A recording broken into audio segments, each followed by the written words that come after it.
you again. So now we're going to talk about sourcing. So you may have heard this term if you are at all looking into reselling. So sourcing is basically where you go out and you get the materials or the items that you're going to be selling. First of all, the number one place that people go to source to sell on eBay for pre-owned clothing and probably most other things is the Goodwill. Woohoo! Obviously, you can also go to other thrift stores. A lot of people have local thrift stores that they prefer to go to. I am a big believer in Goodwill. I've been shopping there for a long time. A lot of people like to go to the kind of fancier resale stores like, Plato's Closet, stuff like that. Unfortunately, they are a lot more expensive than pretty much any thrift store, so I wouldn't really recommend it unless you're really thinking you're gonna find something high-end there. But I personally wouldn't buy anything unless I knew I could get 10 times what I bought it for when I sell it, just because I know how much fees are, I know how much shipping is, and I know how much I want to pay myself, technically. And even if you know that you can sell it for pretty high, really think about how much you're going to have after you sell it. So if you buy a jacket for $50 and you know you can sell it for $100, well, after fees and promotions, maybe you're going to have made $80. So really, at this point, you've made $30 minus shipping, maybe you've made $20. So it's kind of like, is it really worth the investment of $50 to only make $20? So that's what I would say, is just go to places where you know you can get things for really cheap. Some Goodwills have like $1 for blue tag day, or they'll have half off certain color tags. But my personal favorite place is the Goodwill outlet. It's also known as the bins, and it's basically this big, beautiful room that you walk into, and all of these used clothing and sometimes sheets, blankets, things like that are all just laid in these bins and giant piles of fabric, and it's up to you to go through and sort through them and find something that's worth money. The clothes that you find at the Goodwill outlet are the things that either they were at the Goodwill store and they just didn't sell in the cycle that Goodwill wanted them to, or they never made it to the Goodwill store in the first place. So like, I live in Orlando and it's really hot here most of the time, so pretty much none of the jackets make it to the Goodwill stores. And most of the people that are there are trying to sell locally, so I'm generally the only person that buys like leather jackets, winter jackets, puffer jackets, you know, quilted stuff, which is great because it's not hot everywhere all the time. So I've actually sold a surprising number of jackets during the summer months. So never feel like when you see something like, oh, it's not really the season for that. You never know what people are looking for in the off season. Maybe someone in Alaska, which actually happened. Somebody in Alaska a couple months ago bought a jacket from me because it's still cold up there.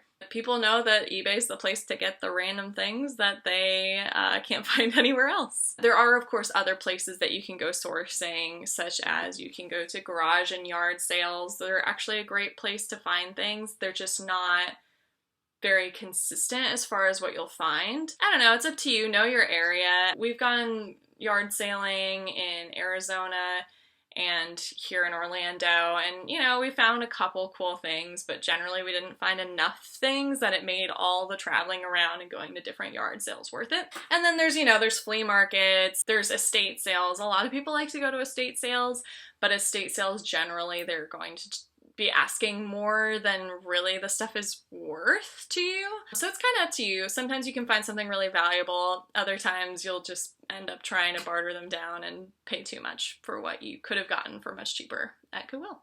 The next thing I'm going to talk to you about is what to look for when you're sourcing. Woohoo! I actually went through all of my sales on eBay and categorized all of them. And I figured out the categories that were making the most money and basically decided these are the only categories I'm going to look for anymore. And one of them is an incredibly broad category, but it is what it is. So that number one category where I sell, I think about 40%, is trendy. Basically, the ones that sell the best are Anthropologie, Urban Outfitters, J. Crew. For me, that's kind of like the main three that I'm looking for. But you can also look for Lane Bryant and Torrid sell really well. Let's see what else there is. Harley Davidson, I wouldn't call it trendy, but it's very popular. Pretty much every Harley Davidson shirt or thing that I have listed has sold.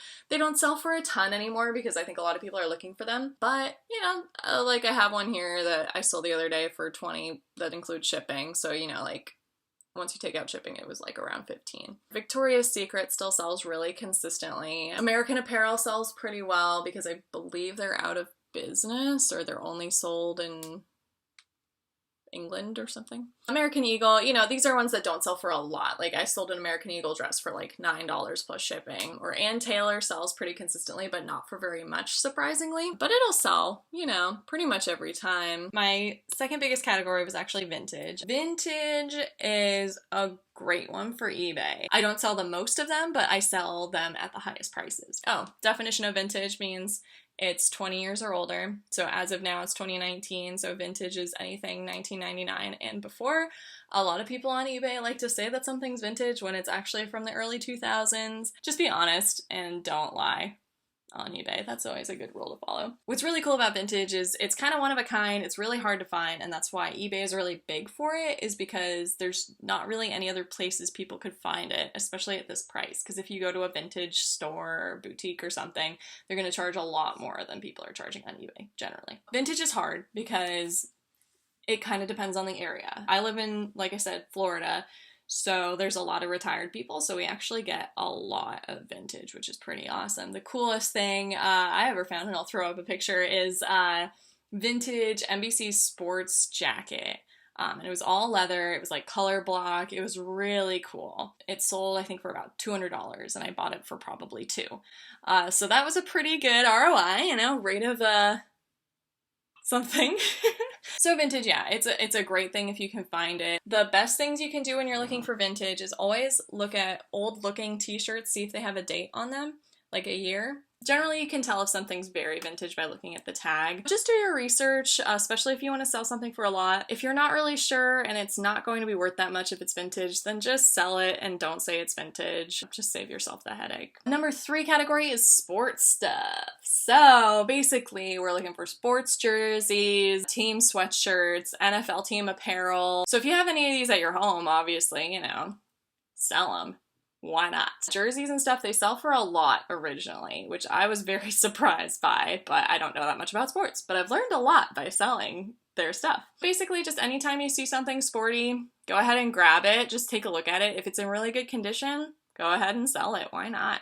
Because they'll always sell pretty much, like, I don't know. I don't want to give a percentage, but I want to say like 80% of the time, eventually they'll sell. Generally, it's better sales around when the season is, but it never hurts to stock up ahead of time. You always do your research because occasionally I have been guilty of picking up a high school jersey that is worth nothing because I don't know the teams. So just always do a quick Google while you're there and looking it up, and just make sure you know that the team is an actual professional team and not just a high school team. So that kind of takes me into the next category, which is athletic gear. So pretty much anything from Columbia, anything from Under Armour, anything from Nike. Again, they don't sell for a lot, but they always sell. Number 5 is Disney. Now, this is probably unique to the fact that I live here in Orlando, and so a lot of the things we find at the outlets are Disney stuff. We find a lot of cool, like, unique stuff, but then we find a lot of just, like, it's Mickey Mouse on a shirt. If you live in an area like Southern California, near Disneyland, or if you live in Florida and you see a lot of Disney stuff, definitely pick it up, because it will always sell.